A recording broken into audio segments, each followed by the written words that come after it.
गुजरात राज्यातून महाराष्ट्रात सुरू असलेल्या डिझेल व एलपीजी गॅसच्या आंतरराज्यीय तस्करीवर अन्न व नागरी पुरवठा विभागाच्या राज्यस्तरीय दक्षता पथकानं मोठा गाव घातलाय।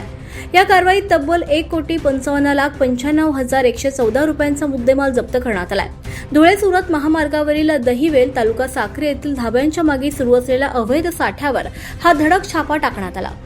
या कारवाईमध्ये 17.420 मेट्रिक टन एलपीजी गॅससह टँकर ज्याची किंमत 55,67,000 रुपये, 35 केएल डिझेलसह टँकर ज्याची किंमत 76,72,000 रुपये, एक बोलेरो पिकअप आणि एक आयशर ट्रक तसंच 130 व्यावसायिक गॅस सिलेंडर जप्त करण्यात आलेत।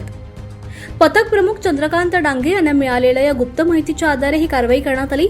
हा अवैध साठा जळगावच्या दिशेने नेण्याची तयारी सुरू असल्याची माहिती समोर आली।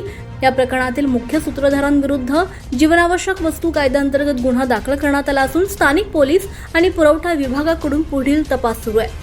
या यशस्वी कारवाईत शिधा वाटप निरीक्षक अमोल बुर्टे, राजेश चौरते, राहुल इंगळे, पवन कुंभले, रवींद्र राठोड, दीपेंद्र परुळेकर, राजीव भेले, देवानंद थोरवे तसंच सहाय्यक जिल्हा पुरवठा अधिकारी अर्चना भगत, पुरवठा निरीक्षण अधिकारी विशाल कांगणे, मंडळ अधिकारी सुनील साळुंखे आणि हेमंत लोंढे यांनी सहभाग घेतला।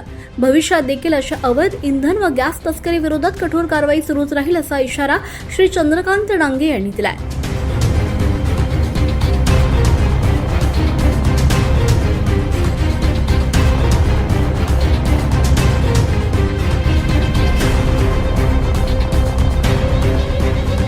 24 लाईव्ह महाराष्ट्र न्यूज साठी रतनलाल सोनावणे, साक्री, दहिवेल।